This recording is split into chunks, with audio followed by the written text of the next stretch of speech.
வேதத்தை ஆராய்ந்து பார்ப்பது ஒரு பெரிய சிறந்த ஆசீர்வாதம். நம்ம வசனத்துக்கு போகிறதுக்கு முன்னாடி நம்ம எப்பவும் செய்கிற விசுவாச அறிக்கை செய்வோமா? நம்முடைய பரிசுத்த வேதாகமத்தை வைத்து சொல்லுங்கள். இது எனது பரிசுத்த வேதாகம். இது என்னை யார் என்று சொல்லுகிறதோ அந்த நபர் தான் நான்.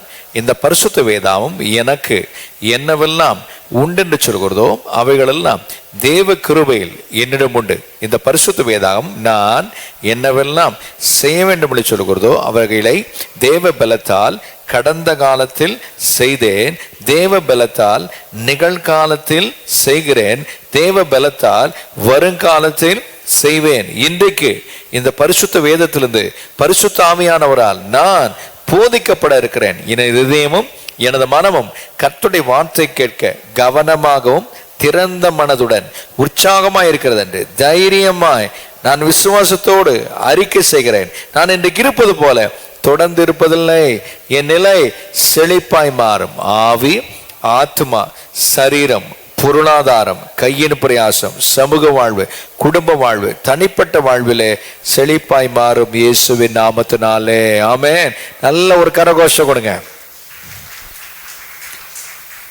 மறுபடியும் சொல்கிறேன், வேதத்தை ஆராய்ந்து பார்க்கிறவர்கள் இந்த 4 விதமான பேனாக்கள் வச்சிருக்கிறது ரொம்ப நல்லது. என்னென்ன கலரில் இருக்குது சொல்லுங்கள்? என்னென்ன கலர்? ரைட். ஊதா, பச்சை, கருப்பு, சிவப்பு. இந்த 4 கலருக்குள்ள பேனாக்களை நீங்கள் என்ன செய்யலாம்? வேத புத்தகத்துக்கு நீங்கள் ஜிப்பு, எத்தனை பேர் ஜிப்பு போட்ட பைபிள் வச்சுருக்கீங்க? அப்படி வாங்கிக்கங்க. அதில் 2 ரூபா வச்சுக்கிட்டு இருந்துச்சு. இது கூட விலை 10 ரூபா. 2 ரூபாய்க்கு விற்று கொண்டிருந்த அந்த லெட்டு இப்போது 5 ரூபாய்க்கு விற்கிறான். ரொம்ப மெல்லிஸாக இருக்கும். யூஸ் அண்ட் த்ரோ, தீர்ந்தவொன்னு தூக்கி போட்டுடணும். திருப்பி ரீஃபில் மாற்ற முடியாது. இப்போ இதிலெல்லாம் ரீஃபில் மாற்றலாம், இதெல்லாம் ரீஃபில் மாற்றலாம். மற்றதெல்லாம் மாற்றவே முடியாது. அதிலெல்லாம் மாற்ற முடியாது. தூக்கி போட்டு இன்னொன்று வாங்க வேண்டியது தான். ஏன்னா அது குறைந்த விலையில் அவர்கள் என்ன செய்கிறாங்க? உற்பத்தி செய்கிறாங்க. ஸோ அதை நீங்கள் பார்க்கணும். இதை நீங்கள் வச்சுக்கிறது ரொம்ப நல்லது. ஏன்னா நீங்கள் வேதத்தை ஒரு தடவை ஆராயும் பொழுது நீங்கள் கோடிட்டு என்ன செய்யலாம்? அதை பதிவு செய்யலாம். சின்ன ஸ்கேல் கிடைக்கும். அந்த பைபிள்குள்ளே அடக்கமாக சின்ன ஸ்கேல் வச்சுக்கினா கோடு போட்டு நல்லா நீட்டாக வச்சுக்கலாம். நீங்கள் கையால் போடுறதுக்கும் கோடு போட்டு நீங்கள் வச்சுக்கிற பொழுது அழகாக சரி இந்த பகுதி இதுதான் அப்படின்னு ஒரு தலையங்கம் போட்டு வச்சுக்கலாம். அப்போது சுலபமாக நீங்கள் கேட்குற மாத்திரமல்ல, இன்னொரு இடத்துல போய் பிரசங்கிக்கிறவர்களாக இருப்பீங்க. எத்தனை பேர் இருக்கீங்க? அப்போ பிரசங்கிக்கும் பொழுது நீங்கள் எடுத்து அழகாக கேட்ட சத்தியங்களை போதிப்பதற்கு மிக உதவியாக இருக்கும். எத்தனை பேர் என்னோட இருக்கிறீங்க? ஆகவே நான் சொல்கிறேன், ஞாபகத்தில் வச்சுக்கோங்க. ரைட், நம்ம சத்தியத்துக்கு நேராக செல்வோம். Let's go to the word. கிறிஸ்து என்ன ஆனார் என்பதை நாம் தியானித்து வருகிறோம். அப்போ ஆண்டவர் என்னவானார்? ரொம்ப முக்கியமான ஒரு பகுதி. So thank you Jesus. நம்ம எது வரைக்கும் பார்த்துருக்கோம்? ஞாபகம் இருக்கா? சொல்லுங்க. என்னம்மா? ஸோ பாவத்தினுடைய விளைவு தான் மரணம், சாபம். அதை நம்ம பார்த்தோமா இல்லையா? ரைட். ஸோ இது ஒரு தெய்வீக தீர்ப்பு. என்னங்க? தெய்வீக தீர்ப்பின் அடிப்படையில் தான் சாபம் வந்துச்சு. அதை நம்ம எங்கே போய் பார்த்தோம்? கடைசியாக ஆதியாமத்துக்கு போனோமா இல்லையா? மறுபடியும் போவோம். Let's go. ஆண்டவர் நல்லவர், கிருபை என்றும் உள்ளது. சாபம் ஆசீர்வாதம் ரொம்ப முக்கியமான ஒரு பகுதி. நிறைய பேர் இதுக்கு புரிஞ்சுக்கிறது கிடையாது. அதனால் ரொம்ப துணிகரமாக என்ன வேணால் பேசலாம், என்ன எப்படி வேணால் நடந்துக்கலாம்னு நினைக்கிறாங்க. அதனால் ரொம்ப பயந்து நடக்க பிரயாசப்படுறேன். ஆண்டவர் நல்லவர். எடுத்துட்டிங்களா? ஆதியாமம் 3 பார்த்தோமா? ரைட். 3ஆம் அதிகாரத்தில் பார்த்தீங்கன்னா 1ஆம் வசனத்தில் பிசாசு தந்திரம் உள்ளவன். என்னங்க? அவன் என்றைக்குமே அப்படி தந்திரம் கொண்ட நபர்களை தான் அவனுக்கு ரொம்ப பிடிக்கும். சரியா? இப்போ பாவமே உலகத்தில் இல்லை. முதல் 2 அதிகாரத்தில், ஆதியாகமம் 2 அதிகாரத்தில் ஆதாமும் ஏவாளும் தேவனோடு ரொம்ப ஒருமித்து இருக்கிறாங்க. அப்படின்னா என்ன? முதல் 2 அதிகாரம் ஆரம்பங்களினுடைய கோட்பாடுகள். எழுதிக்கங்களேன், ஆரம்பங்களின் கோட்பாடுகள். The principle of the beginning. இந்த 3 அதிகாரத்தை புரிஞ்சுக்கிட்டோம்னா வேதத்தை சுலபமாக புரிஞ்சுக்கலாம். இதை நான் கிட்டத்தட்ட ஒரு 7 ஆண்டுகளுக்கு முன்னாடி போதிச்சிருக்கேன்னு நினைக்கிறேன். அது வேதாரிச்ச கூடத்தில் தான். ஆரம்பங்களின் கோட்பாடுகள். கோட்பாடுன்னா கொள்கை. அப்போது முதல் அதிகாரத்தில் நல்ல கவனிங்க, தேவன் 6 நாள் உண்டாக்குகிறார், சிருஷ்டிக்கிறார். மறு சிருஷ்டிப்பு. சத்தமாக சொல்லுங்க. முதல் வசனத்தில் ஆதியாகமம் 1:1 முன்னாடி பல ஆண்டுகள், கோடி வருடங்கள்ன்றாங்க, அப்படியே இருக்கட்டுமே, உருவாக்கப்பட்ட உலகத்தை விழுந்து போன தூதன் யாருங்க? பிசாசு. அந்த முதல் வசனத்துக்கும் 2ஆம் வசனத்துக்கும் ஒரு பெரிய இடைவேளையாக இருக்குங்க. அந்த இடைவேளையில் அந்த சந்தில் எந்தெந்த வசனத்தெல்லாம் உள்ள சொருவலான்னா எதை சொல்லலாம் சொல்லுங்கள்? எசேக்கியேல் தீர்க்கதரிசி புஸ்தகம், தி புக் ஆஃப் எசேக்கியேல்,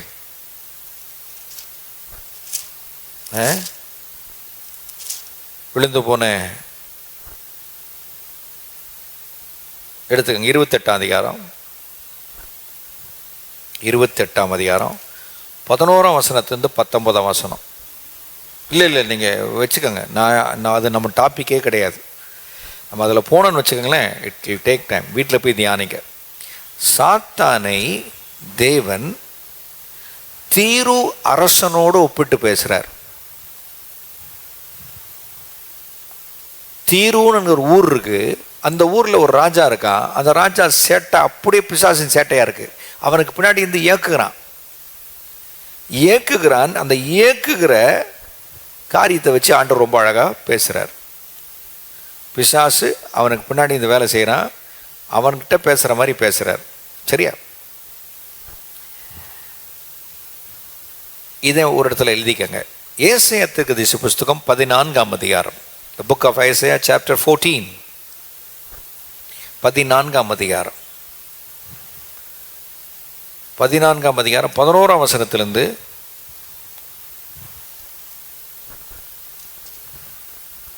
எடுத்துட்டிங்களா? ஏசாயா 14ஆம் அதிகாரம்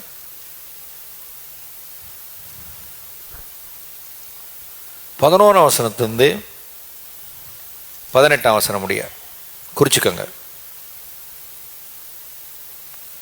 இது ரொம்ப நேரடியாக பேசுது அவனுடைய வீழ்ச்சியை குறித்து.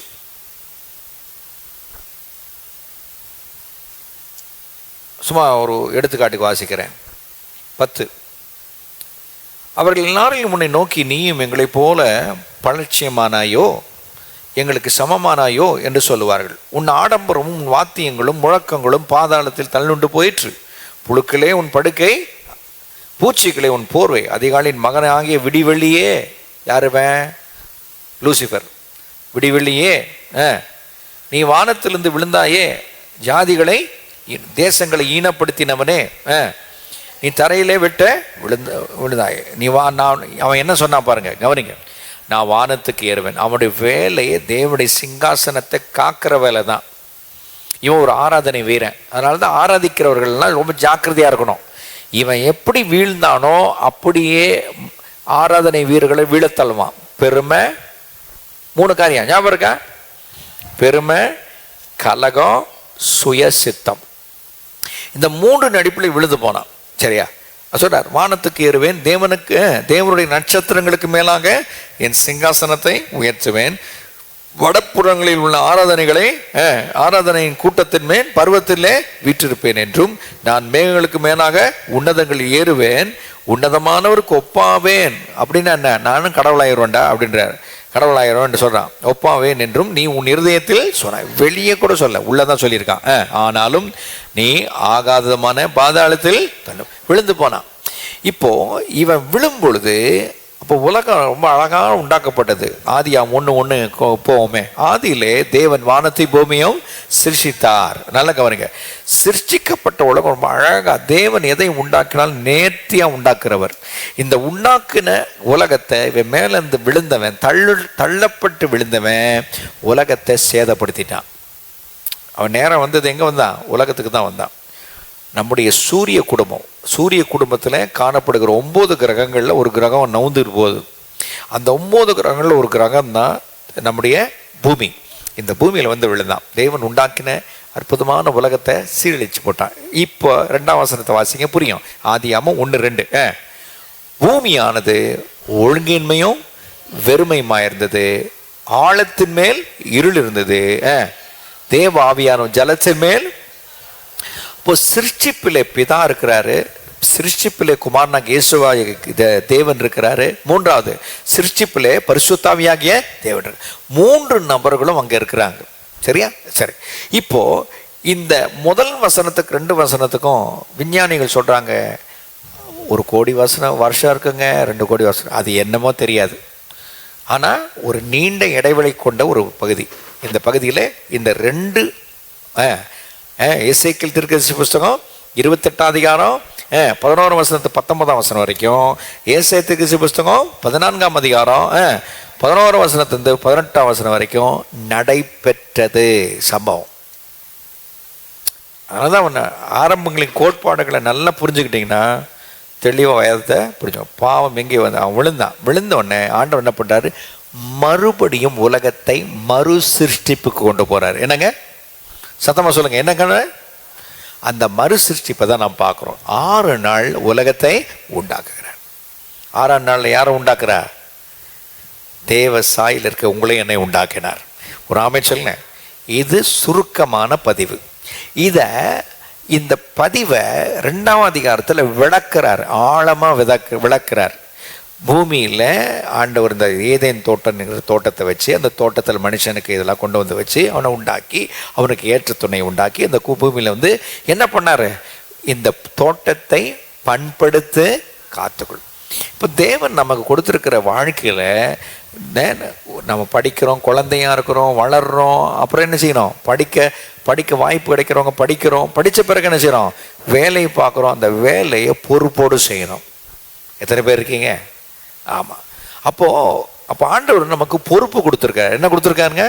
ஆமாம். அதனால் நமக்கு கல்வி கொடுத்துருக்காருன்னா அந்த கல்விக்கு ஏற்ற வேலையை நம்ம செஞ்சே செய்யணும். ஆமென் சொல்லுங்களேன். அப்போது தேவன் எனக்கு பொறுப்பு கொடுத்துருக்காருன்னா, ரைட்டு, எனக்கு இப்படி இருக்குது, அதனால் நான் என்ன செய்யலாம்? ஓய்வு எடுக்கலாம் அப்படின்னு சொல்லி நான் உட்கார்றதுக்காக நான் அழைக்கலை. உன் பொறுப்பை ஒழுங்காக செய்ய நான் பார்த்துக்கிறேன்றார் ஆண்டவர். ஆமென் சொல்லுங்களேன். அப்போ தேவன் நம்ம கொடுத்துருக்கிற பொறுப்புகளை உண்மையும் உத்தமமாக செய்யணும். இந்த 2 அதிகாரத்தில் குளிர்ச்சியான வேளையில் தேவன் ஆதாமோடு ஏவாளோடும் உலாவினார், தோட்டத்தில் உலாவினார். 2 பேரும் ஆவியின் மனுஷர்கள். கவனிங்க, தீமைன்னா என்னன்னே தெரியாது ஆதி பெற்றோருக்கு பாவம் செய்கிற வரைக்கும். தீமையின் கண்கள் அவர்கள்கிட்ட இல்லை. அவர்கள் நிர்வாணிகளாக இருந்தோம். அவர்கள் என்ன செய்தார்கள்? ஒருத்தர் வெக்கப்படலை, ஏன்னா அந்த எண்ணமே இல்லை. ஆகவே அவர்களை சுற்றிலும் தேவ மகிமை இருக்கிறது. ஆனால் என்றைக்கு தேவனுடைய சொற்படி கேட்காமல் மீறினார்களோ அப்போ விழுந்து போனார்கள். இதுக்கு யார் பயன்படுத்தினா? பிசாசு. அவன் முன்னாடி தள்ளப்பட்டவன். அவன் என்ன பண்ணான்னா, ஒவ்வொரு மிருகங்கிட்ட போய், இது நீங்கள் புரிஞ்சுக்கோங்க, இது ஒரு கற்பனை, இது உண்மை. ஒவ்வொரு மிருகங்கிட்ட போய், தயவு செய்து எனக்கு சரீரம் இல்லை, நானும் ஆவியாக இருக்கிறேன், நீ செய்கிறதெல்லாம் பார்த்தா என்ன மாதிரியே செய்கிற, ஏன் உன் வாயை கொஞ்ச நேரம் கொடுக்கக்கூடாதா அப்படின்னு கேட்டானா. அப்போது பாம்புக்கு கால்கள் இருந்தது. மறுபடியும் சொல்கிறேன், snake had hind limbs and 4 limbs, கால்கள் இருந்தது. இதை நீங்கள் நல்லா புரிஞ்சுக்கணும். ஏன்னா இதை புரிஞ்சுக்கலாம் சரியாக வராது. இதுக்கு நல்ல எடுத்துக்காட்டு பாம்பு.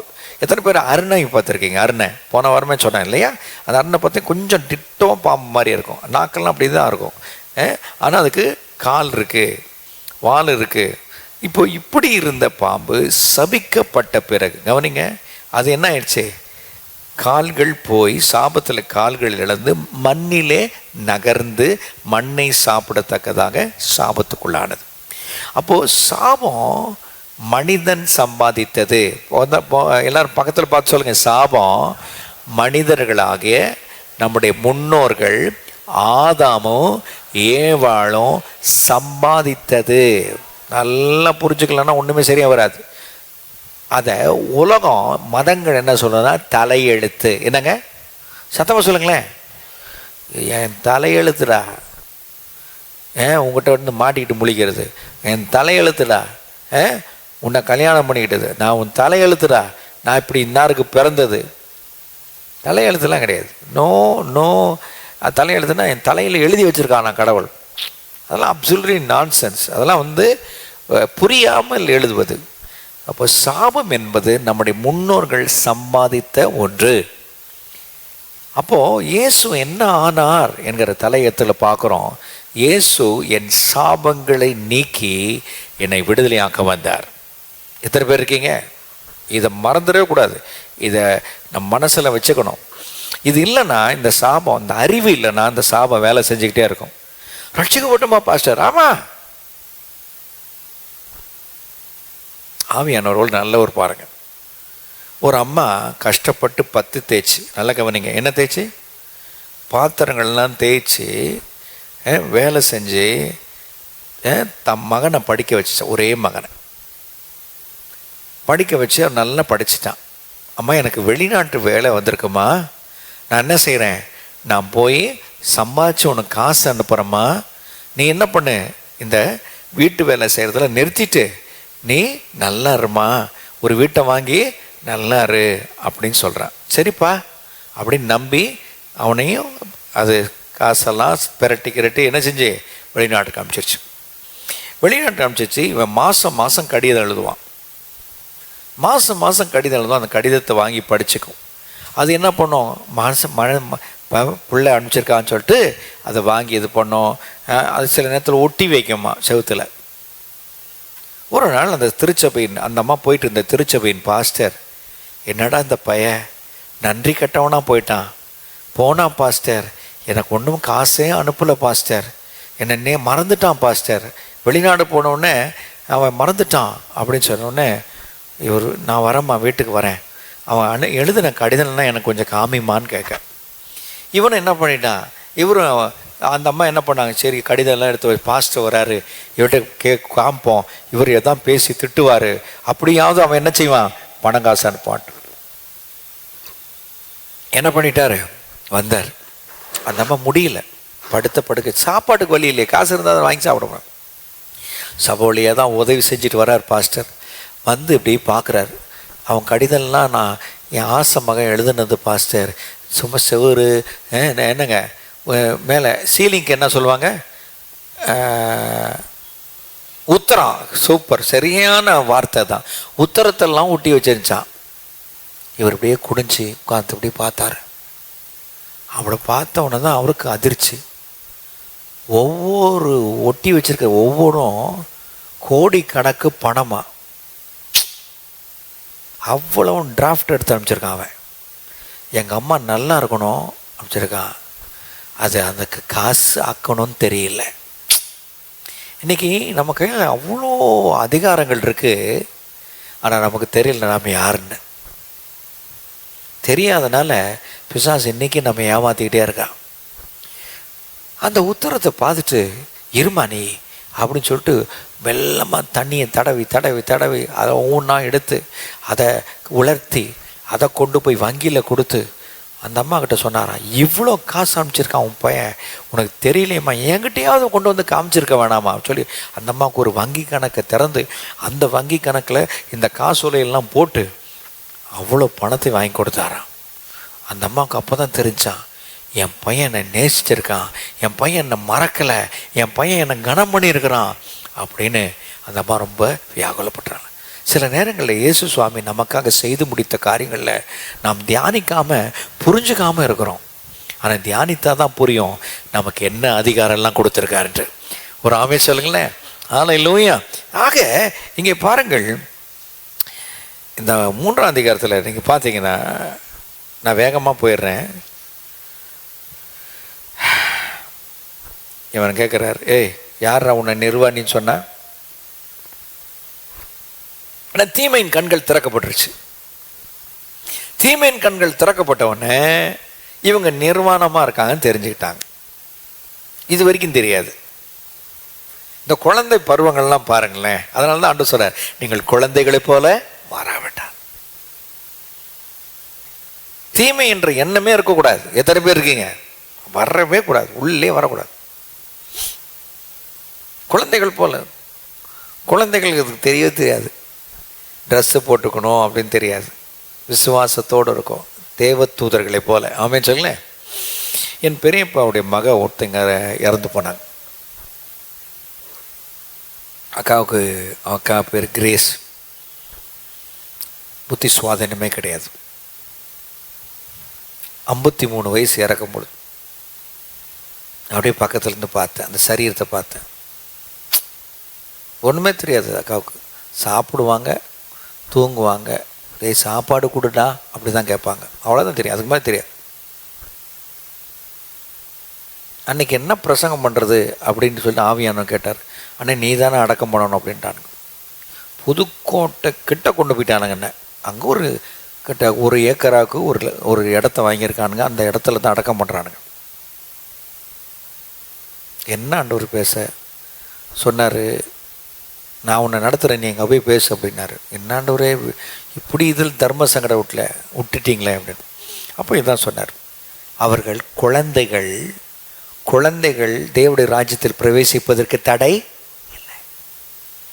இங்கே நம்ம இருக்கிறோம், நமக்கு 5 அறிவு 6 அறிவு கொடுத்துருக்காரு, நமக்கு தான் தடை அப்படின்னு ஸ்டார்ட் பண்ணி பேசணும். என்னை கேட்க மன்மானோல, தேவன் நம்ம கொடுத்துருக்கிற அந்த நல்ல இவனுங்க நம்ம முன்னோர்கள் கேட்டபடினாலே, அவர்கள் ஏமாந்தபடினாலே சொல்கிறாங்க. முதல்ல அவன் சொல்கிறான் பாருங்க, கவனிங்க. எப்போ நான் விளக்கின கனியை நீ புசிச்சாயோ அப்படின்றார். 3ஆம் அதிகாரம் 11. அதற்கு ஆதாம், என்னுடனே இருக்கும்படி தேவரீர் தந்த ஸ்திரீயானவளை விருட்சத்தின் கனி எனக்கு கொடுத்தால் நான் புசித்தேன்.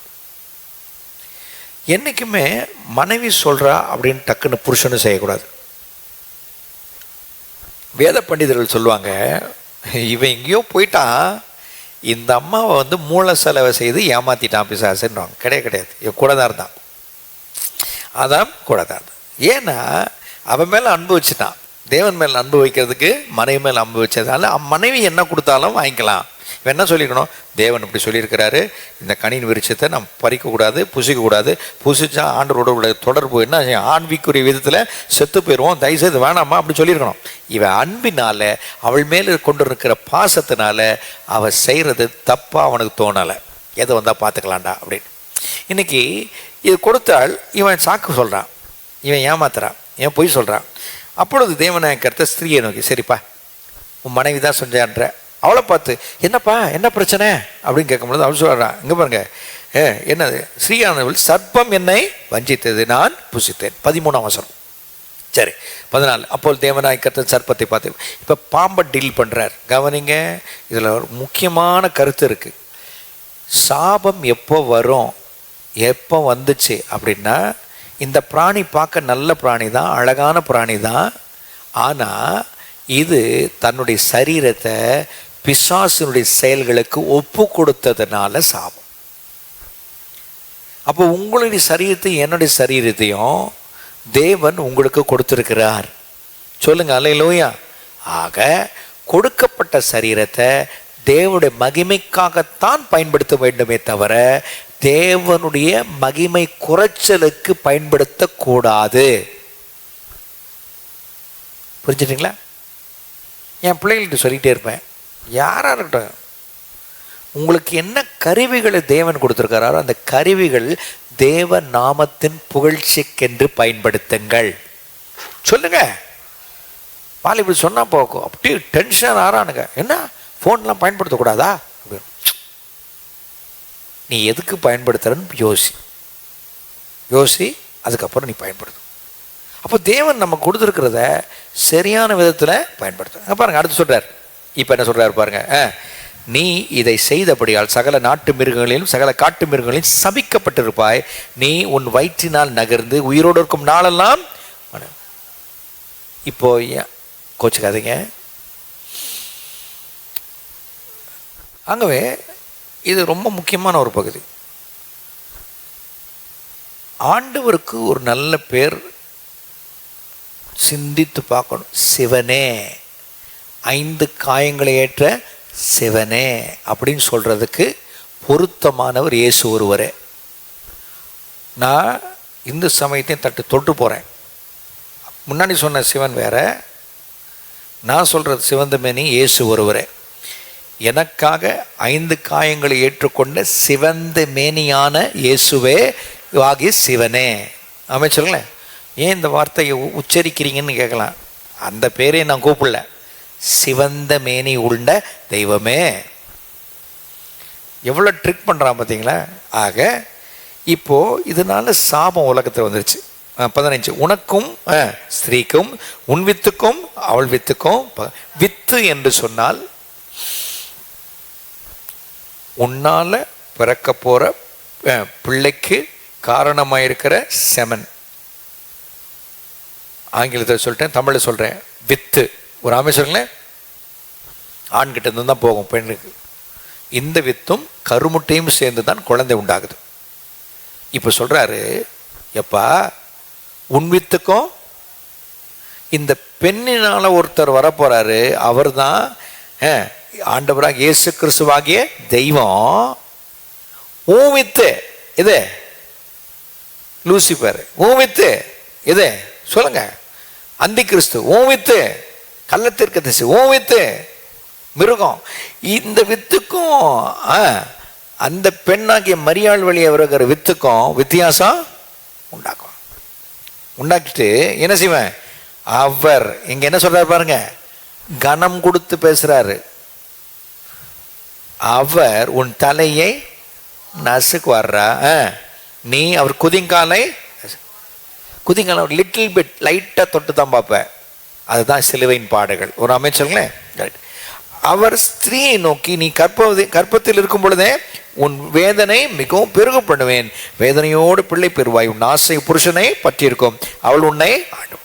இது பெண்ணுக்கு கூடிய சாபம். மிருகத்துக்கு சாபம் வந்துருச்சு, பெண்ணுக்கும் சாபம் வந்துருச்சு.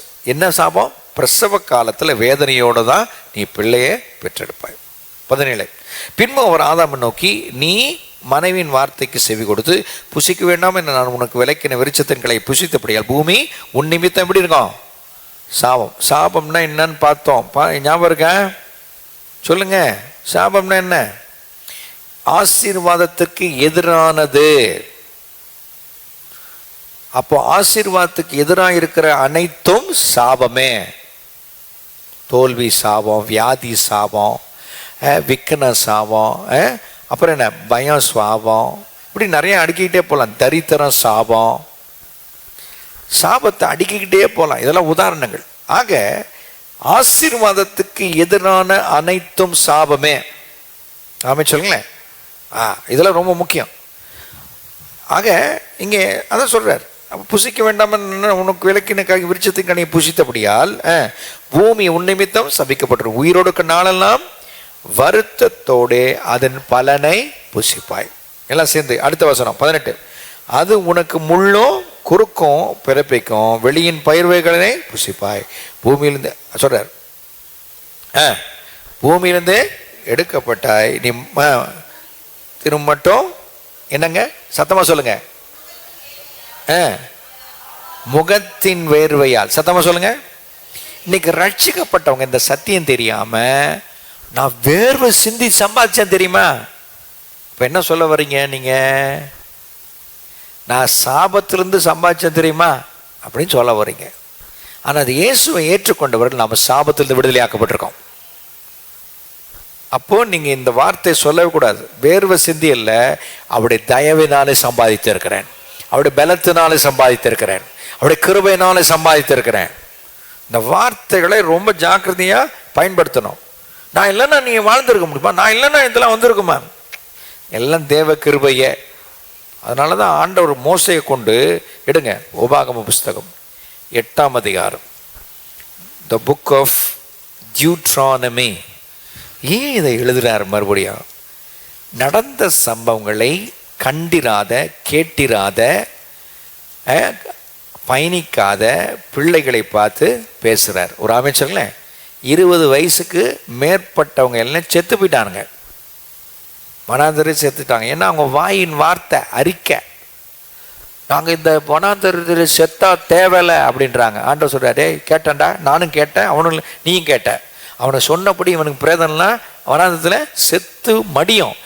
20 வயசுக்கு கீழ்பட்டவங்க தாண்டா போவானுங்க. அப்போ என்ன ஆயிடுச்சு, மக்கள் போல.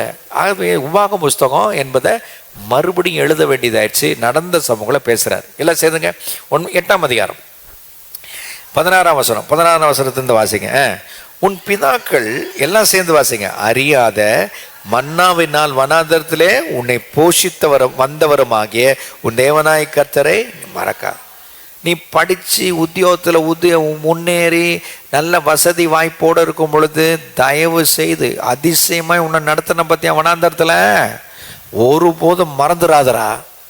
என்னங்க, நிறைய பேருக்கு காசு பணம் வந்தவொன்னே ஆண்டவருக்கே தேவையில்லை. நல்ல உயரம் வந்து ஆண்டவர், நான் ரொம்ப தூரமாக இருக்கேன், நான் ரொம்ப இதாக இருக்கேன், பிஸியாக இருக்கேன், அதனால் ஆண்டவர் இந்த வேலையெல்லாம் சொல்லக்கூடாது. வீட்டில் தண்ணி இல்லைன்னா ஓடுறோமா இல்லையா? குடி தண்ணியே இல்லை, இங்கே தாங்க தண்ணி இருக்குது அப்படின்னா வண்டியிலையோ நமக்கு இருக்கிற வாகனத்திலையோ குடத்தை கட்டிக்கிட்டு போய் என்ன பண்ணுறோம், தண்ணியை பிடிச்சிட்டு வரோம். ஏன்னா வாழ்வாதாரம் 80% நம்மளோட ரத்தத்தில் தண்ணி இருக்குது. தண்ணீரை பருகலைன்னா செத்து போயிடும். அதை மட்டும் வாங்க போகிறோம். ஆனால் தேவனுடைய காரியங்களில் சாக்கு போக்கு சொல்கிறாரு பாருங்க. நீ மறவாத, என் சாமர்த்தியம், சத்தமாக சொல்லுங்க, என் வியாபாரம் நான் பண்ணுற மாதிரிலாம் பண்ண முடியாது, நான் பண்ணுற நுணுக்கத்தின் அடிப்படையில் வியாபாரம் பண்ணி சம்பாதிக்க முடியாது அப்படின்னு சொல்லாத. என் சாமர்த்தியமோ பார்த்தியா எவ்வளோ பலன் இருக்குது பார்த்தியா, உனக்கு என்ன இருக்குது, ஒன்றுமே இல்லை, சொத்தப்ப நீ இருந்து சம்பாதிக்க போறியா அப்படின்னு பிறர் பார்த்து பேசுகிறாங்க. என் கை பலமோ, இப்போ எனக்கு உயர்ந்து வந்திருக்கேன் பாருங்க, இந்த ஐஸ்வர்யத்தை எனக்கு சம்பாதித்தது. என்னைக்குமே சாமர்த்தியமும் கைபலனும் வங்கி கணக்கில் இருக்கிற பணமோ எனக்கு இதெல்லாம் கொண்டு வந்து ஒரு காலம் சொல்லிடாதரா அப்படின்றாரு. சொல்லாமலும் இருதயத்தில், அது எப்படிங்க, நீ உன் இருதயத்தில் சொல்லுங்கள், வெளியே சொல்றது மாத்திரம், உள்ளுக்குள்ளேயே பெருமை பாராட்டாத.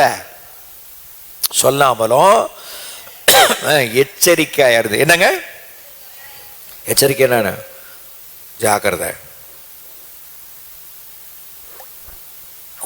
உன் சாமர்த்தியம் கைபலன்னா கர்த்தரை ஒதுக்கிடுற, தேவனாகி என்ன ஒதுக்கிட்டு உன்னை கொண்டு வந்து கடவுளாக வச்சிடுற, அதான் ஆபத்து அப்படின்றார். 18 எல்லாம் சேர்ந்து, உன் தேவனாய் கர்த்தரை என்ன செய்ய, சத்தமாக சொல்லுங்க, என்ன செய்வாயாக?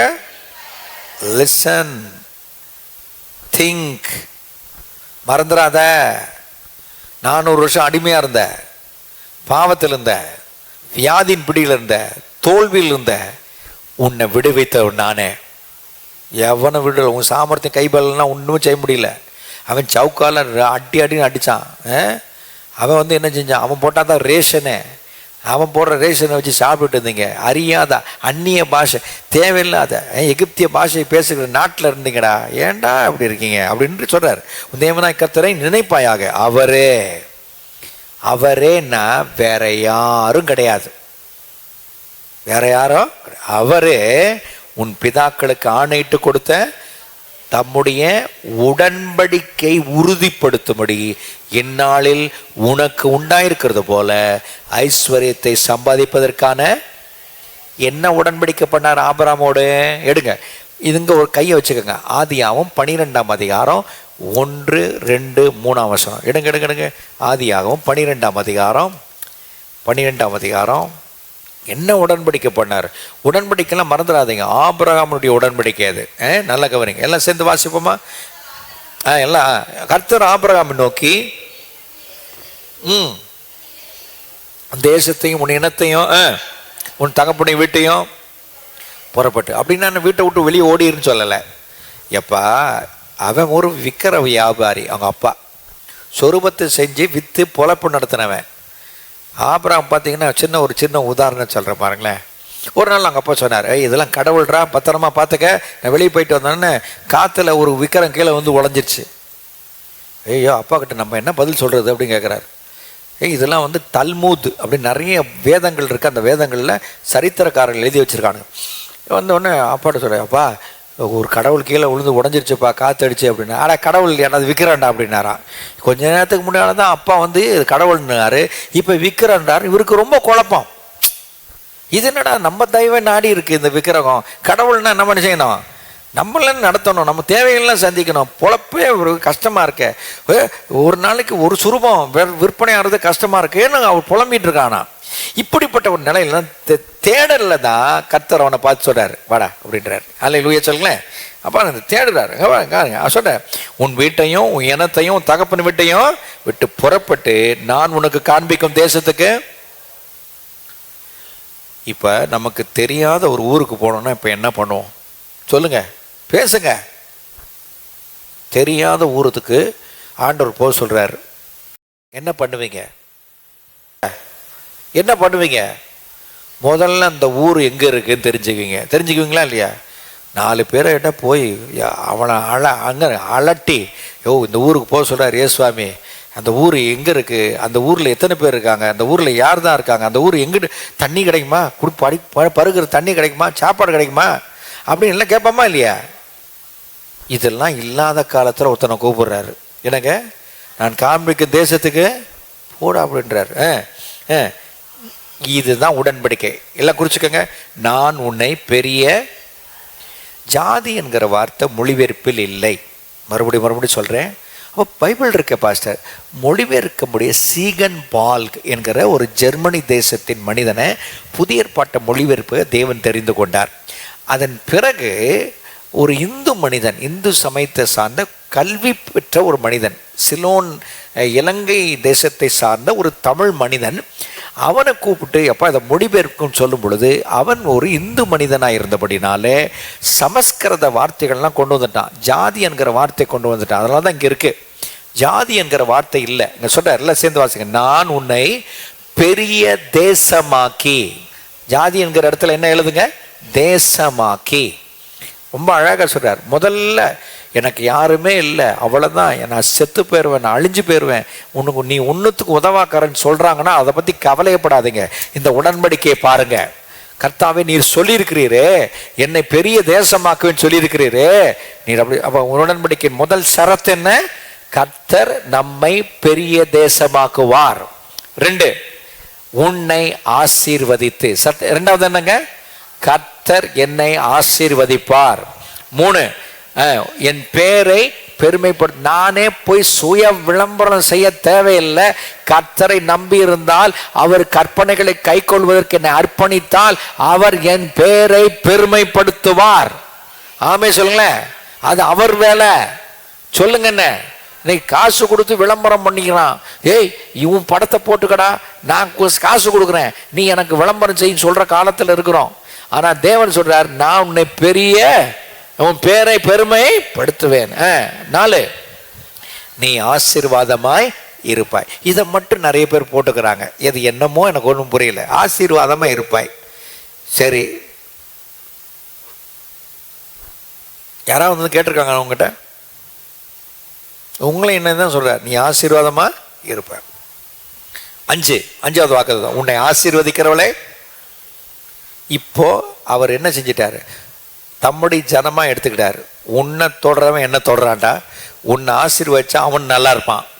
அதனால தான் நம்ம இஸ்ரவேலை ஆசீர்வதிக்கிறோம். எத்தனை பேர் இருக்கீங்க?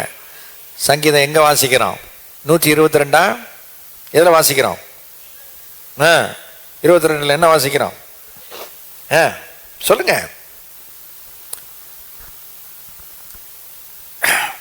6ஆம் வசனம் எடுத்து வாசிங்க. நம்ம போயிட்டு வர போகிறோம். 751வது பக்கம். எருசலேமின் சமாதானத்துக்காக வேண்டிக் கொள்ளுங்கள், உன்னை நேசிக்கிறவர்கள் சுகித்திருப்பார்களாக. அன்னைக்கு உடன்படிக்கை பண்ணினால் நம்ம வந்து ஆவிக்குரிய விதத்தில் தான் இஸ்ரவேலர்கள், எழுத்தின்படி நம் யூதர்கள் கிடையாது. நல்லா கவனிங்க. அப்போ எப்பெல்லாம் காலையில் கையை உயர்த்தி ஆண்டவரே எருசலேமின் சமாதானத்துக்காய் வேண்டிக் கொள்கிறோம், அவளை நேசிக்கிற ஆண்டவரே, அவளை ஆசீர்வதிக்கிற ஆண்டவர்னு சொல்லுங்க, நீங்க நல்லா இருப்பீங்க. சொல்லுங்கண்ணே. உங்க வீட்டில் வியாதி இருக்காது, உங்க தூக்கம் இன்பமா இருக்கும்.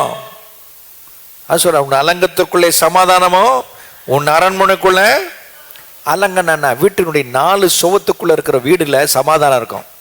உன் அரண்மனையெல்லாம் எங்க படுத்து உறங்குகிறாயோ, பெட்ரூம்ல சுகம் இருக்கும்னே, அங்க இரும்பிக்கிட்டு ஏம்மா எங்கேயாவது தைலம் மருந்து பாட்டில் இருக்கான்னு பாரு, எங்கேயாவது ஏதாவது தூக்க மாத்திரை இருந்தா பாரு அப்படின்னு கேட்குற வேலையே இருக்காது. ஏன்? இஸ்ரவேலை ஆசீர்வதி, அன்னைக்கு உடன்படிக்கை பண்ணிட்டாரு, உன்னை ஆசீர்வதிக்கிறவளை ஆசீர்வதிப்பேன். வாங்க ஆதியாகமம் 12:3, உன்னை சபிக்கிறவனை உன்னை தொடுகிறவன் கண்ணின் கருவிலை தொடுகிறான். பிரதர் சிஸ்டர், இந்த சத்தியத்தை புரிஞ்சுக்கிட்டீங்கன்னா தைரியம் உங்களுக்கு அசட்டு தைரியம் வந்துடும். என் மேலே கை போடுறவன் என் கர்த்தர் மேலே கை போடுறான். கர்த்தர் தாண்டி தான் என்னை தொடணும். ஆமென் சொல்லுங்களேன். சொல்றார், உன்னை சபிக்கிறவனை சபிப்பேன். 7 எல்லாம் சேர்ந்து வாசிங்க. பூமியில் உள்ள வம்சங்கள் எல்லாம் உனக்குள். இந்த சத்தியங்களை புரிஞ்சுக்கிட்டீங்கன்னா தேவ பிள்ளைகளே, மறுபடியும் சொல்கிறேன், உங்கள் நிமித்தம் கர்த்தரை அறியாத உங்கள் குடும்பத்தார் ஆசீர்வதிக்கப்படுவார்கள். எத்தனை பேர் ருசித்து பார்க்குறீங்க? அதான் உண்மை. நான் நல்லா ருசித்து பார்க்குறேன். நீ சொன்னால் நடக்குதுனே, நீ போனால் நடக்குதுனே, இல்லை ஏன்? தேவ கிருபை. அல்லேலூயா. இப்போ இந்த உபாகமத்துக்கு வாங்க, 8ஆம் அதிகாரத்துக்கு வாங்க.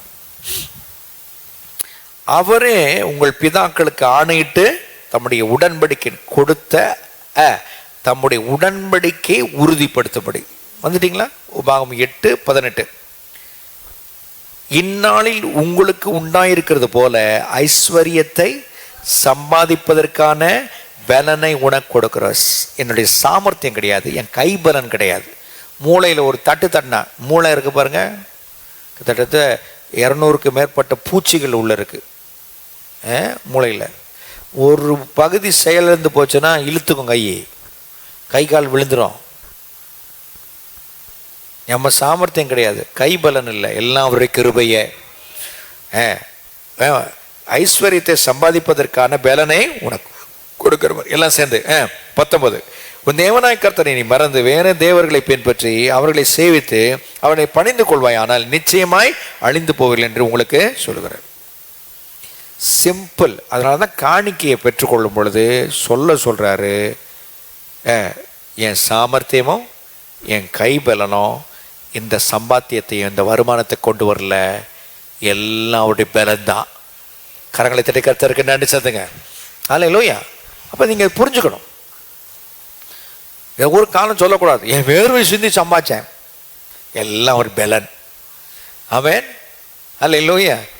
ஏழைகளின் பலனே, எளியவரின் திடனே, ஏழைகளின் பலனே, எளியவரின் திடனே, புயல் காற்றிலே நல் புகழிடமே, புயல் காற்றிலே நல் புகழிடமே, கடுமையினிலே குளிர் நிழலே, எல்லாம் நீங்க தான் ஆண்டவரே.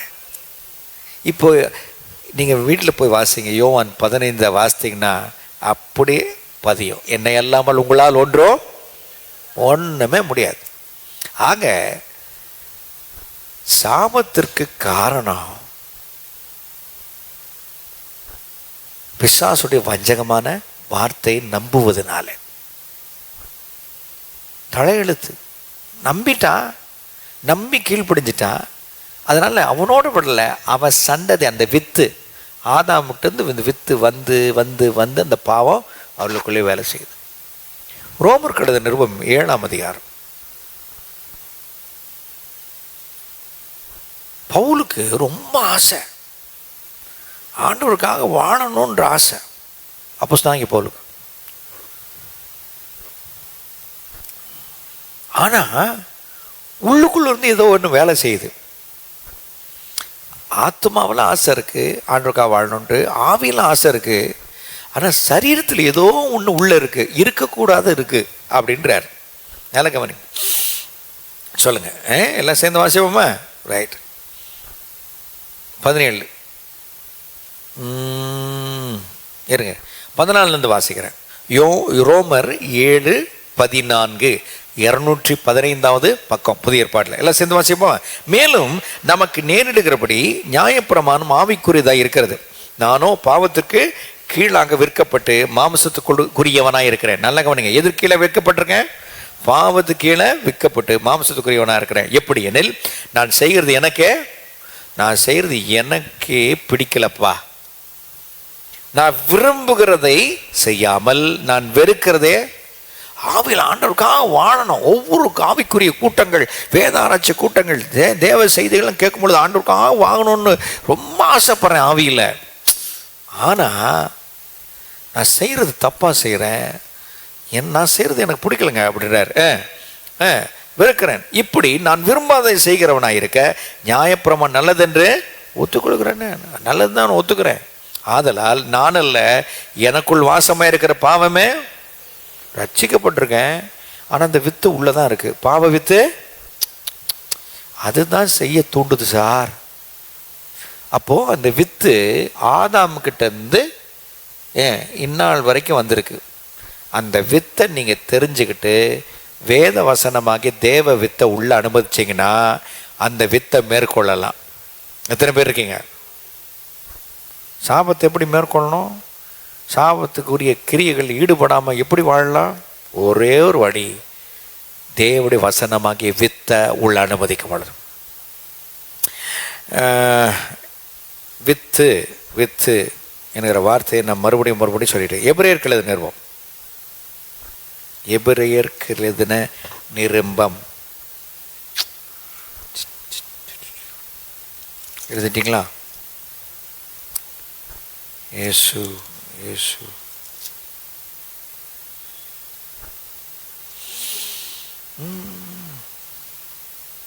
அங்கே இது என் டாபிக் இல்லை, ஆண்டவர் சொல்றார், அதனால வரேன். 9ஆம் அதிகாரமா?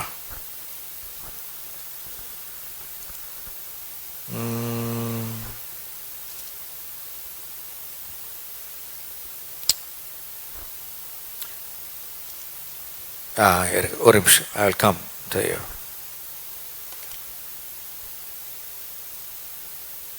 ஸோ வித்தை பற்றி ரொம்ப பேசுகிறார் ஆண்டவர் இல்லையா? Yes daddy.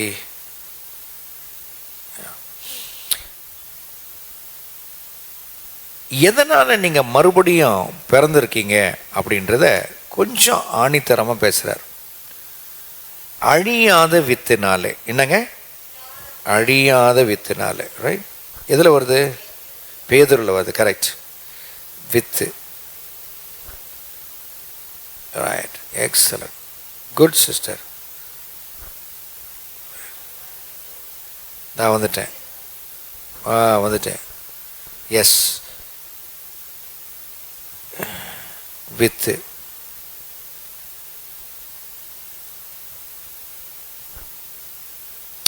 ரைட். 1 பேதுரு 5ஆம் அதிகாரம். ரைட்.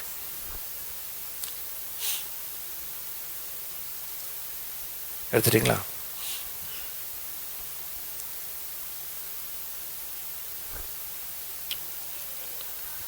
ஒன்றாம் அதிகாரத்தில் இருக்கு 23ஆம் வருஷம். 1 பேதுரு 318வது பக்கம். எடுத்துட்டீங்களா? அழிவுள்ள வித்தினாலே அல்ல, என்றென்றைக்கும் நிற்கிறதும் ஜீவனுள்ளதுமான தேவ வசனமாகிய அழிவில்லாத வித்தினாலே மறுபடியும் ஜெனிப்பிக்கப்பட்டீர்களே. இது ரொம்ப முக்கியமான பகுதி, நல்லா கவனிங்க. எனக்கு கண்ணை திறந்து பாருங்க. பாவ வித்து ஆதாமுக்குள்ள வந்ததுனால அந்த வித்து ஏவாளுக்கு போய் அதிலிருந்து பிறந்த ஜனக்கூட்டம் அந்த பாவ வித்தை சுமந்துட்டு வருது. ஆனா வேத வசனமாகிய தேவனுடைய வித்தை நீங்க உள்ள அனுமதிக்கும் பொழுது அந்த வித்து இந்த பாவ வித்தை மேற்கொள்ளும். மறுபடியும் சொல்றேன். அதனால நம்ம என்னைக்கு ஆண்டவர் நம்ம முன்குறித்தாரோ, ரோமருக்கு எழுதின நிருபம் 8ஆம் அதிகாரத்தில், ரோமருக்கு எழுதின நிருபம் 8ஆம் அதிகாரம் கொஞ்சம் எடுத்துக்கங்க. நீங்கள் நானும் ஏதோ தேவன் தெரிஞ்சுக்கிட்டார் இல்லை, அவருடைய அனாதி தீர்மானத்தின்படி தெரிந்து கொண்டார். ஆமென் சொல்லுங்க. 28 அன்றியும் அவருடைய தீர்மானத்தின்படி அழைக்கப்பட்டவர்களாய் தேவனிடத்தில் அன்பு கூறுகிறவர்களுக்கு சகலமும் நன்மைக்கு ஏதுவாக நடக்கிறது என்று அறிந்திருக்கும். சரி, எப்படி அழைக்கப்பட்டிருக்காங்க? 5 நிலைகளில் அழைக்கப்பட்டிருக்காங்க. முதல் நிலை, தம்முடைய குமாரன் அநேக சகோதரருக்குள்ளே முதற் பேரானவராய் இருக்கும்படி, மூத்த அண்ணனாய் இருக்கும்படி, மூத்த மகனாய் இருக்கும்படி தேவன் எவர்களை முன்னறிந்தாரோ, என்னங்க, நீங்களும் நானும் தேவன் முன்னறிந்தபடினால் ரட்சிக்கப்பட்டிருக்கோம். இதனால முன்னறிதல், அவர்களை தம்முடைய குமாரனை சாயலுக்கு ஒப்பாய் இருப்பதற்கு முன்குறித்திருக்கிறார். 2வது நிலை என்னங்க? முன்குறிப்பு. 30 வசனம், எவர்களை முன் குறித்தாரோ அவர்களை அழைத்திருக்கிறார். ஏதோ ஒரு சுவிசேஷ கூட்டத்தில் இல்லது ஏதோ ஒரு தெய்வீக சுகத்தை உங்களுக்கு அளித்து ஏதோ ஒரு இடத்துல தெருவுடையத்தில் கேட்டு சத்தியத்தை கேட்டு வந்ததுனால இல்லது ஒரு டிவி நிகழ்ச்சியில் ஆண்டவர் பேசின வார்த்தையினால எப்படியோ ஆண்டவர் செஞ்சிருக்காரு, உங்களை அழைத்திருக்கிறார். 4, எவர்களை அழைத்தாரோ அவர்களை என்ன வாக்கியிருக்கிறார்? நீதிமான்கள் ஆக்கி இருக்கிறார். அல்லேலூயா, சூப்பர். நீதிமான்கள் ஆக்கி இருக்கிறார். எவர்களை நீதிமான்கள் ஆக்கினாரோ அவர்கள் என்ன செய்யறாருங்க? உங்களை முன்னறிந்து முன்குறித்து அழைத்து நீதிமான்களாக்கி. நீதிமான்கள் என்ன தெரியுமா? நிரபராதி. ஆண்டவரை ஏற்றுக்கொண்ட பிறகு, ஆண்டவர்கிட்ட மன்னிப்பு கேட்ட பிறகு, உன் குற்றங்கள்லாம் எனக்கு தெரியலையப்பா, நீ என்ன செஞ்ச அப்படின்னு நினைக்கத்தக்கதா கர்த்தர் மறந்துடுறாரு. அதான் நிரபராதி, அதான் நீதிமான். இன்னொருத்தர் விளக்க சொல்ற பாருங்க, நான் கற்றுக்கொண்டது, எழுதிக்கங்க. நீதிமான் என்பது தேவனுக்கு முன்பதாய் நிற்பதற்கு எந்த பயம் உணர்வோ, மறுபடியும் சொல்றேன், தேவனுக்கு முன்பாய் நிற்பதற்கு எந்த பயம் உணர்வோ குற்ற உணர்வோ இல்லாமல் தைரியமாய் நிற்கக்கூடிய திராணி தான் நீதிமான். சொல்லுங்களேன். பிசாசு என்ன பண்ணுவான்னா, அவன் எப்பவுமே உங்க பழைய வாழ்க்கையை சொல்லி காமிப்பான். அப்ப நீங்க என்ன தெரியுமா சொல்லணும்? டேய், என் பழைய வாழ்க்கையில் ஆண்டவர் மன்னிச்சிட்டாரு, கழுவிட்டாரு, நான் சொல்றதை நல்ல கவனி, நீ நரகத்திற்கென்று வைக்கப்பட்டிருக்கிறாய். அவன் முடிவை பேசினீங்கன்னா ஓடி போயிடுவான். ஒரு சொல்லுங்களேன், நீ கந்தகம் அக்கினி எரிகிற நரக்கடல்ல தள்ளப்பட போகிறாய், உனக்கு தெரியுமா அது அப்படின்னு சொல்லுங்க. அப்போ கடந்த காரியத்தை, கடந்த காலத்தை ஆண்டவர் மன்னித்ததை சுட்டி காமிச்சுக்கிட்டே இருந்தோம்னா நல்லா கவனிங்க, அது உங்க வேலை இல்லை, உங்களுக்குள்ள இருந்து நீங்க இடம் கொடுத்துருக்கிற பிசாசின் வேலையா இருக்கு. இன்னைக்கு நிறைய பேர் முன்னேற முடியாம வச்சிருக்கிறது காரணமே குற்றப்படுத்தி அப்படியே மட்டம் தட்டி வச்சிருக்கான் பிசாசு. எனக்குமே அதுதான் சொல்றான், அவனால் முடியாது, நீ இப்படிப்பட்டவன், உன்னை ஆண்டவர் பயன்படுத்துவாரா? கிடையாது, உங்களை தான் பயன்படுத்துவார். எவனுக்கு அதிகமாய் மன்னிக்கப்பட்டதும் அவன் அதிகமாய் அன்பு கூறுவான் இருக்கு. நல்ல ஆண்டவர் மேல அன்பு செலுத்துங்க. அல்லேலூயா. இப்ப பாருங்க, இப்ப சொல்றாரு, நீங்க எந்த வித்துனால அழிவில்லாத வித்தினாலே என்றென்றைக்கும் நிற்கிறதும் ஜீவனுதலுமான தேவவசனமாய் அழியாத வித்தினாலே மறுபடியும் பிறந்திருக்கீங்க. முதல்ல சரீர பிரகாரம் பிறப்பதுக்கு உங்க அப்பா வித்தம், உங்க அம்மாவுடைய கருமுட்டை தேவைப்படுச்சு. இது இல்லை உண்மையான பிறப்பு. ஆவியில் பிறப்பதற்கு என் வசனத்தை கேட்ட, அதுவும் காதுகளுக்குள்ளாய் போய் குற்ற உணர்வை ஏற்படுத்தி நீ நான் தேவை என்பதை நீ அறிந்து கொள்ளவும் எனக்கு அனுமதி கொடுக்கும். நீ எப்போ ஒப்பு கொடுத்தியோ அப்போ நான் உள்ள வந்துட்டேன், நீ ஆவிக்குரியத்தில் பிறந்துட்ட. ஒரு ஆமென் சொல்லுங்க. இப்போ வாங்க ரோமர் எழுதுவோம் 7ஆம் அதிகாரம். டைம் ஓடிக்கிட்டே இருக்கு. ரைட், சொல்றார் நான் வெறுக்கிறதாம்பா செய்கிறேன். 7ஆம் அதிகாரம் 16 எல்லாம் சேர்ந்து, இப்படி நான் விரும்பாததை செய்கிறவனாய் இருக்க நியாயப்பிரமாணம் நல்லதென்று ஒத்துக்கொள்கிறேனே, ஆதலால் நான் அல்ல எனக்குள் வாசமா இருக்கிற பாவமே அப்படி செய்கிறது. உங்க தகப்பனுடைய சுவாபங்க வருதா இல்லையா? அதே போல வேத வசனத்தின் வித்தை உங்களுக்குள்ள கிரியை செய்வதற்கு நீங்க ஒப்பு கொடுத்தா தேவனுடைய சுவாபம் வரும். நான் சொல்றாரு, எனக்கு வாசமாக இருக்கிற பாவம் அந்த வித்து அங்கே வந்துக்கிட்டே இருக்கியா, அதை ஏன் வேலை செய்யுது அப்படின்றாரு. 18 அது எப்படி நெல் என்னிடத்தில், அதாவது என் மாம்சத்தில் நன்மை வாசமாக இருக்குது என்று நன்மை இல்லையா? ஏன்னா எங்கள் அப்பங்கிட்ட இருந்து வந்தது, ஆதாம் கிட்ட இருந்து வந்தது. நன்மை செய்ய வேண்டும் என்கிற விருப்பம் என்னிடத்தில் இருக்கிறது, நன்மை செய்யவோ இல்லையா? ஆசை இருக்குது, செய்ய மாட்டேன்றேன். நல்லா வாழணுன்னு இருக்கு, சண்டை கட்டிகிட்டே இருக்கிறேன். நல்லா இருக்கணும்னு நினைக்கிறேன், ஆனால் சமாதானத்துக்கு நான் வழி வகுக்கிறதே கிடையாது அப்படின்னு சொல்லி சொல்கிறார். என்னிடத்தில் இருக்கிறது, நன்மை செய்வது என்னிடத்தில் இல்லை. 19 ஆதலால் நான் விரும்புகிற நன்மையை செய்யாமல் விரும்பாத தீமையே தான் செஞ்சிட்டு இருக்கிறேன். அப்போ நம்ம எவ்வளோ ஜாக்கிரதையாக இருக்கணும் சொல்லிட்டு சொல்கிறார். செய்கிறேன் அந்தப்படி நான் விரும்பாத செய்தால் நான் அல்ல எனக்குள்ளே வாசமாக இருக்கிற அந்த வித்து வேலை செய்யுது. அப்பன் புத்தி, அப்பனாகிய பிசாசு புத்தி. ஒரு காலத்தில் அவன் அப்பனாக இருந்தான், அவன் புத்தி ஆதாமுக்கு வந்து ஆதாம் கிட்ட இருந்து எனக்கு வந்துருச்சு. அந்த புத்தி வேலை செய்கிறது நான் நல்லா பார்க்குறேன். ஆனப்படியால் நன்மை செய்கிற விரும்புகிறேன், இடத்தில் தீமை உண்டு என்கிற ஒரு பிரமாணத்தை நன்மை செய்யணும்னு நினைக்கிறேன், ஆனால் என்கிட்ட ஒரு பிரமாணம் இருக்கிறத தீமை செய்கிறேன். 22 உள்ளான மனுஷனுக்கு ஏற்றபடி தேவனுடைய நியாயப்பிரமாணத்தின் மேல் ஆண்டோட கற்பனைகளை கை கொள்ளணும், 10 கட்டளைப்படி வாழணும் அப்படின்னு சொல்லிட்டு உள்ளே இருக்கிற மனுஷன் இருக்கான் பாருங்க, ஆவின் மனுஷன் ரொம்ப வாஞ்சையா இருக்கிறேன். ஆகிலும் என் மனதின் பிரமாணத்துக்கு விரோதமாக போரிடுகிற இன்னொரு பிரமாணம் இருக்கு. நான் மனசாட்சியின் அடிப்படையில், என் ஆவின் அடிப்படையில் கர்த்தருக்கு பிரியமாய் வாழணுங்கிற பிரமாணம் இருந்தாலும் அதுக்கு எதிராக நான் செய்யக்கூடாது என்பதற்கு தடை விதித்து போராடுகிற ஒரு பிரமாணத்தை என் சரீரத்தில் பார்க்குறேன்டா அப்படின்னார். போராடு வேறு ஒரு பிரமாணத்தை என் அவயவங்கள் இருக்க நல்லா தானே இருக்கிறேன், ஆனால் ஆஃபீஸ்க்கு போகும்பொழுது எல்லாம் லஞ்சம் வாங்குறாங்க, எனக்கு கொஞ்சம் பகிர்ந்து கொடுத்தோன்னே அந்த காசு என் கண்ணை மறைச்சிருது. கர்த்தருக்கு பிரியமா அவங்களை வேலை செய்யுது, பாவம் செய்ய தூண்டுது. அப்போ நான் என்ன செய்யணும்? வசனத்தினால மேற்கொள்ளணும். ஒரு அமைச்சர்களே பவுல் சொல்றார், நான் சிலுவையில் அறையப்பட்டிருக்கிறேன். எங்க அறையப்பட்டிருக்கேன்? சத்தமா சொல்லுங்களேன். சிலுவையில் ஒருத்தர் அரைஞ்சிட்டாங்கன்னா அவன் தன்னுடைய வேலையை பார்த்துக்க முடியுமான்னு சொல்லுங்க. பார்த்துக்க முடியுமா? இல்லை, ஒருத்தனை சிலுவையில் அரைஞ்சிட்டோங்க, அவன் தனிப்பட்ட தன்னுடைய வேலைகளை செய்ய முடியுமா? முடியாது. ஏன்?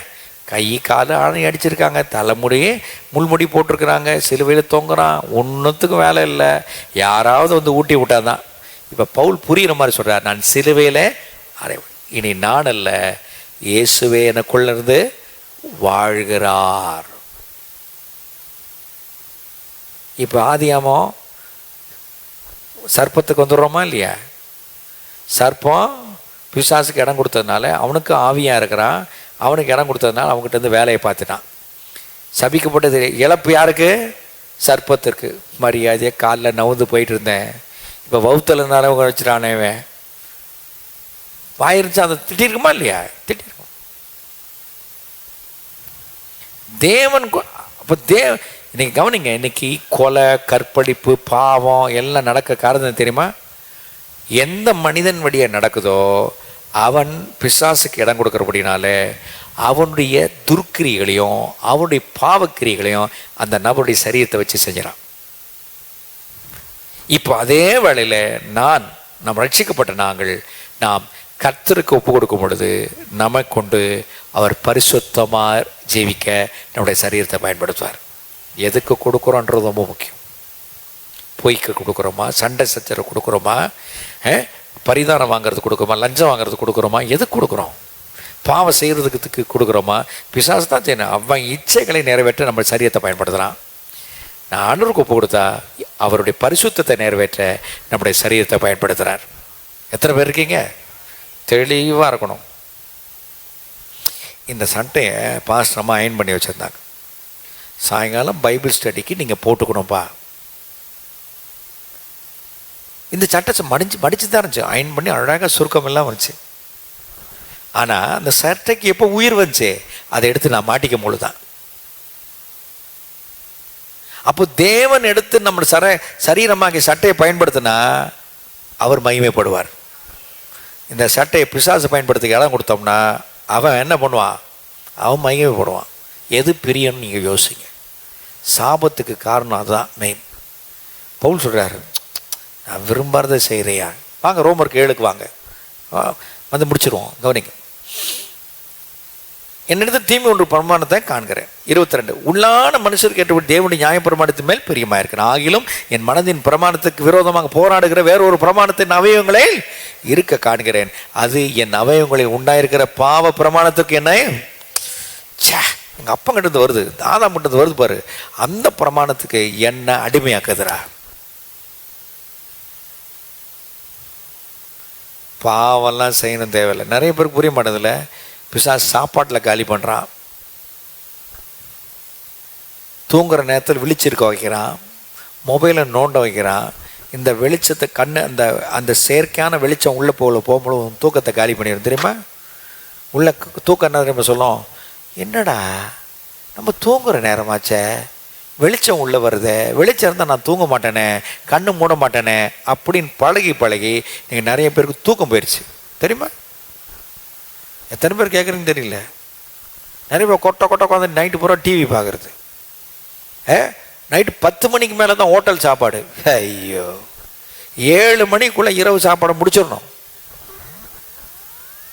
முடிக்கலைன்னா அது செரிமானாக வேலை செய்ய உனக்கு தூக்கமே வராது. இல்லாட்டி நைட்டு சாப்பாடு சாப்பிடக்கூடாது. ஏதோ ஒரு மென்மையாக ஒரு வெள்ளரி பிரிஞ்சோ ஏதோ ஒரு தக்காளி பழமோ நல்ல நாள் வெட்டி சாப்பிட்டு போடுங்க. இது நீங்கள் இப்போ புரியாது, உங்களுக்கு வயது செல்ல புரிஞ்சுக்கலாம். ரெண்டாவது, நீங்கள் எவ்வளோ சாப்பிட்றது, வயிறு ரொம்ப சாப்பிட்றதுனால எல்லாம் தூக்கம் வருதுன்னு நினைக்காதீங்க. நீங்கள் உழைக்கிறதுனால தூக்கம் வருது, அவ்வளோதான். உழைக்காதவங்க நீங்கள் வயிறு ரொம்ப சாப்பிட்டீங்கன்னா உங்களுக்கு தூக்கமே வராது, அது அப்படியே வேலை செஞ்சுக்கிட்டே இருக்கும். அப்போ நாளடைவில் ஓய்வெடுக்கிற நேரத்தில் என்னை வேலை செய்ய வைக்கிறேன்னு சொல்லிட்டு ஒரு காலகட்டத்தில் என்னென்ன நைட்டு ஹெவியாக சாப்பிடும்போது சர்க்கரை வந்துடும். எழுதி வச்சுக்க, தீர்க்க தரிசனம் கிடையாது தான். நைட்டு அதிகமாக சாப்பிடும் பொழுது அது சர்க்கரை வியாதியை கொண்டு வரும். லேட்டாக சாப்பிடாத, கூடுமான வரைக்கும் கால் வயிறு சாப்பிடு, அப்புறம் படுத்துக்க. மிதமான சாப்பிடு, ஆவியில் வெந்தது சாப்பிடு. இப்போ இதுதான் சொல்ல வர்றாரு. எனக்கு விரோதமாக சரீரத்தில் போராடுகிற இன்னொரு பிரமாணத்தை காணுகிறேன், அவைங்கள் உண்டாயிருக்கிற பாவ பிரமாணம் என்னை சிறையாக்கி கொடு. It makes me a person under imprisonment. எனக்கு நாங்கள் இந்த ஆலோசனைக்காக நாங்கள் பயிற்சி கொடுக்க மாட்டோம்.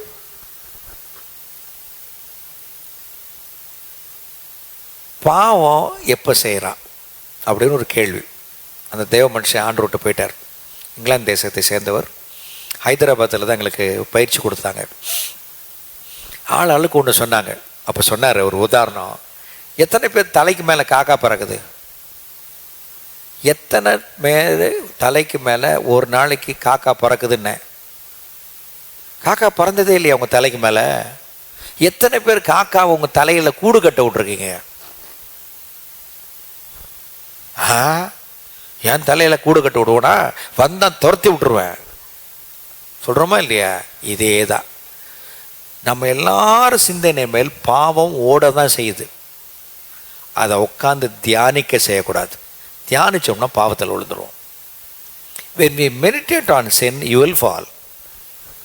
நீங்கள் அதை தியானிக்காமல் அந்த மேகம் போல் காக்கா போகிறது போல் விட்டுட்டிங்கன்னா அது மனசில் நிற்காது. அதை உட்காந்து சிந்திச்சாதான் பாவம் என்ன செய்யும், அது பிறந்து மரணத்தை பிறப்பு. யாக்கோபு 1 வாசிக்கிறோம். கர்த்தர் என்னை தீமையினால் சோதிக்கிறார் அப்படின்னு சொல்லி எவனும் சொல்லாதீங்கடா. அவனவன் தன் சுய இச்சையினால சிக்கப்பட்டு சிக்குண்டு தவிக்கிறான். அப்படியே உட்காந்து திங்க் பண்ணுறது. ஆண்டவர் சொல்கிறாரு, ஒரு பெண்ணை நீ இச்சையோடு பார்த்தாலே அவளோட விபச்சாரம் செய்ய ஆயிட்டுன்றார். பழைய காலத்தில் அவளோட செய்தால் தான் விபச்சாரம், இப்போ பார்த்தாலே விபச்சாரம். இப்படி பார்க்கும் பொழுது என்ன பண்ணுறான்? அழகாக இருக்கா, அவளை நம்ம சொந்தமாக்கிட்டோம்னா வந்தது தான் இல்லையா? இச்சை அங்கே தான் கொண்டு போய் அந்த பொண்ணை பார்க்க அவளோட வாழ்க்கை வாழலான்ங்கிற தூண்டுதல் கொண்டு போகிறான் பிசாசு. அவன் கொண்டு போனாலே விபச்சாரம் செஞ்சுட்டேன், முடிஞ்சிச்சே, நீ பாவம் செஞ்சுட்ட, மனசில் தான் நினச்சா பாவம் செஞ்சுட்டேன். அதனால தான் ரொம்ப தெளிவாக சொல்கிறாரு, உன் கண்கள் நேராய் நோக்க கடவுது. எங்கே இருக்கீங்க? எடுங்க நீதிமொழிகள் 3ஆம் அதிகாரம். ஹல்லேலூயா, நன்றி ஆண்டவரே. நீதிமொழிகள் 3ஆம் அதிகாரம்.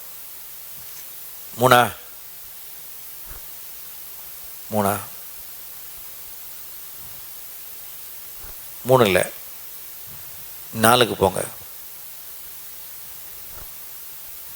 4:25. உன் கண்கள் நேராய் நோக்க கடவுது, உன் கண்ணிமைகள் உனக்கு முன்னே செவ்வையாய் பார்க்கணும். கல்யாணம் பண்ணிட்டா உன் மனைவி தான் கடைசி வரைக்கும், கல்யாணம் பண்ணிட்டா உன் கணவன் தான் கடைசி வரைக்கும். அப்படியே போகிறவன் பரவன் இப்படியே பார்த்துட்டு இருக்கக்கூடாது. ஒழுக்கமாக இருக்கணும், ஒழுக்கமாக இருக்கும்.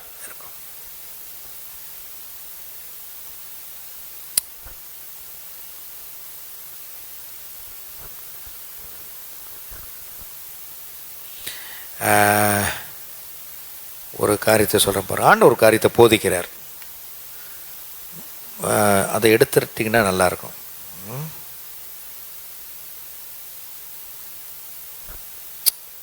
ஆமென்.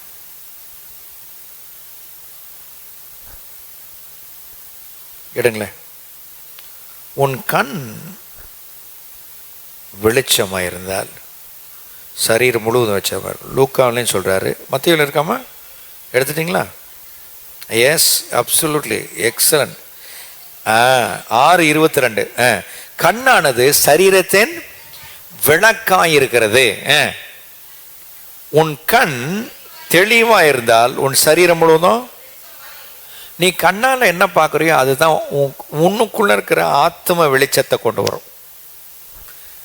சில பேர் ஆபாசத்தையே பார்த்துட்டு இருப்பாங்க, அவன் சரீரம் முழுவதும் ஆபாச எண்ணமாகவே இருக்கும். ஒரு சில பேர் பார்த்தீங்கன்னா ஆவிக்குரிய காரியங்களையே தியானிச்சுட்டு இருப்பாங்க, அவங்க சரீரம் முழுவதும் பரிசுத்தமாக இருக்கும். சிம்பிள், ரொம்ப அழகாக. அப்போ எதை தியானிக்கிறோம்? அவரை பேர் செல்வின் ஹியூக்ஸ். அவர் சொல்வார், நீ கூடு கட்ட விட்டினா நீ பாவத்தில் விழுந்துருவ, காக்கா விரட்டுற மாதிரி விரட்டினா போயிடும். ஒரு அமைச்சருங்களேன். அதுக்கு தான் பிலிப்பியர் 4:8, உண்மையுள்ளவைகளோ, ஒழுக்கமுள்ளவைகளோ, அன்புள்ளவைகளோ, கற்புள்ளவைகளோ. அண்டர்லைன் பண்ணுங்க. கற்புனா என்ன? ஒரு பெண்ணை பார்க்கும் பொழுது சகோதரியாக பாரு, உன் பெண்ணை பார்க்கும் தாயாக பாரு, உன் பெண்ணை பார்க்கும் பொழுது ஃப்ரெண்டாக பாரு, உன் பெண்ணை பார்க்கும் பொழுது தங்கச்சியாக பாரு, பெண்ணை ஆணை பார்க்கும் பொழுது தம்பியாக பாரு, அண்ணனாக பாரு, கணவனாக பாரு. உன் கண்ணு தெளிவாக இருந்தால் உன் சரீரம் முழுவதும் வெளிச்சமாக இருக்கும். சிம்பிள். இப்போ பவுல் அதை தான் சொல்லி கத்துறாரு, அவரே அடிச்சுக்கிறார். எடுத்துட்டிங்களா? ரோமர் கழுத நிறுவனம் அதே 7 சொல்லி பாருங்கள், நோண்டிக்கிட்டே இருக்க ஆவியான நடத்தி போயிட்டே இருக்கார். 7 சொல்லிட்டு சொல்கிறார், நிர்பந்தமான மனுஷன் நான். 7:24 எல்லாம் சேர்ந்துட்டிங்களா? நிர்பந்தமான மனுஷன், உதவியற்ற நிலையில் நிற்கிற மனுஷனாகிய நான் இந்த மரண சரீரத்தின் யாருன்னே விடுதலை, யார் தான் என்ன விடுதலை? இப்படிலாம் சிக்க வைக்கிறான் பிசாசு, யார் தான் என்னை காப்பாற்றுறதுன்றார். எல்லாம் சேர்ந்து வாசிங்க.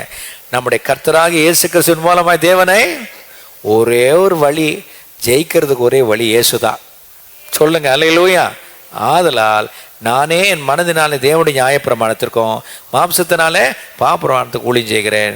ஆனப்படியால் கிறிஸ்து இயேசுக்கு உட்பட்டவர்களாக இருந்து மாம்சத்துக்கு ஏற்றவர்கள் நடாமல் ஆவியின்படி நடக்கிறவர்களுக்கு இவர் கடிதமாக எழுதுகிறார். நம்ம வசதிக்காக அதிகாரம் 8:1 போட்டிருக்கு, அந்த கடிதம் போகுது.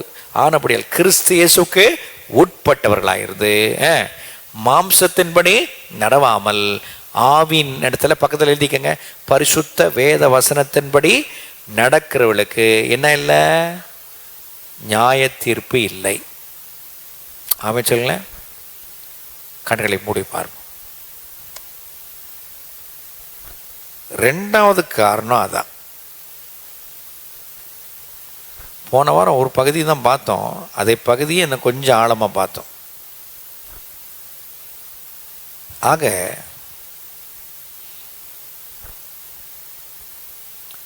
சாபங்கள் விவரிக்கப்படுகிறது, அது வீழ்ச்சியிலிருந்து பாவத்தின் விளைவாக இருக்கு. அது ஒரு தெய்வீக தீர்ப்பு. சாபம் தலையெழுத்துன்னு சொல்லிட்டு போகாதீங்க. அந்த தலையெழுத்து விடுதலை ஆக்கிறதுக்கு தான் இந்த கலாத்தியர் 3:13 மரத்தில் தூக்கப்பட்ட எவனும் சபிக்கப்பட்டவன் என்று எழுதியிருக்கப்படி இயேசு எனக்காக உங்களுக்காக சாபமாகி நியாயப்பிரமாணம் அப்படின்னு ஆண்டவர் கொடுத்த கட்டளையை மீறி நடப்பதனால் வருகிற சகல சாபங்களிலிருந்து உங்களை விடுதலை ஆக்கியிருக்கிறார், என்னை விடுதலை ஆக்கியிருக்கிறார். இந்த வசனம் தெரியலன்னா தலையெழுத்து காலை பூரா பஞ்சப்பாட்டு பாடிட்டு போக வேண்டியதுதான். இதை தெரிஞ்சுக்கிட்டா நான் சாபத்திலிருந்து விடுதலை ஆக்கப்பட்டிருக்கேன், சாபம் எனக்கு மேல் இல்லை, இயேசு எனக்காக சாபமானார். இதை நான் தொடர்ந்து பேசுவேன், ஏன்னா இது ரொம்ப முக்கியமானது. அடுத்தது ரொம்ப முக்கியமான பகுதி அது. உபாகம் 28 வீட்டில் கொஞ்சம் தியானிச்சுட்டு வாங்க. 3வது நிலைப்பாடு, தயவு செய்து I can't cheat myself, நான் என்னை ஏமாற்ற முடியாது. ரட்சிக்கப்பட்ட பிறகும் பொய்யும் புரட்டும் பேசிக்கிட்டு இருந்தேன்னா சாபம் மறந்துடாதீங்க. It's a curse. நான் பரிசுத்தமாக வாழ்றதுக்கு தான் அழைக்கப்பட்டிருக்கேன். சொல்லுங்க, பரிசுத்தமாக வாழ்றதுக்கு தான் அழைக்கப்பட்டிருக்கேன். நீங்களும் அழைக்கப்பட்டிருக்கோம். கூடுமான வரைக்கும் கர்த்தருக்கு பரிசுத்தமாக இருங்க. என் சரீரம் என்னுடையதல்ல, கர்த்தருடையது. அல்லேலூயா, அல்லேலூயா. கண்களை மூடி ஆண்டவர் நோக்கி பாருங்க. நாளைக்கு நான் மதுரை வரைக்கும் போகிறேன், எனக்கு ஜெபம் பண்ணிக்கோங்க. மதுரைக்கு போகிற காரணம் பாஸ்டர் ஜான் துரை அவருடைய மாமியார் இறந்து போனாங்க, நல்ல தாய். அது அடக்காரதனைக்காக நானும் என் குமாரனும் போகிறோம், மூத்தவர் போகிறோம். ஜெபம் பண்ணிக்கோங்க. நான் இப்போ பயணிக்கிறதுக்கு சவால் தான், பட் பயணிக்கிறேன். எனக்கு ஜெபம் பண்ணிக்கோங்க. ரைட்? அப்போ நீங்கள் நல்லா புரிஞ்சுக்கணும், வேதத்தை நல்லா தெளிவாக அறிஞ்சிக்கிட்டிங்கன்னா நீங்கள் என்றைக்குமே ஜெயமாக இருப்பீங்க. கரங்களை மூடி சொல்லுங்கள், அன்புள்ள ஆண்டவராகிய இயேசுவாகிய தேவனே, உமக்கு நன்றி செலுத்துகிறேன். என்னுடைய முன்னோர்கள் ஆதாம் ஏவாள் சம்பாதித்த சாபத்திலிருந்து விடுவிக்கும்படி எங்களுக்காக மரத்தில் தூக்கப்பட்டு சாபமானதற்காய் நன்றி. அதோடு விட்டுவிடாமல் ஆபிரகாமுக்குரிய ஆசீர்வாதத்துக்கு நாங்களும் பங்கு வகிக்க எங்களை கிருபையினால எங்களை தெரிந்து கொண்டதுக்காக நன்றி செலுத்துகிறோம். உமக்கே மகிமை இயேசுவின் நாமத்தினாலே. அல்லேலூயா. நல்ல ஒரு கரகோஷம் கொடுங்க. ஆமென். நன்றி.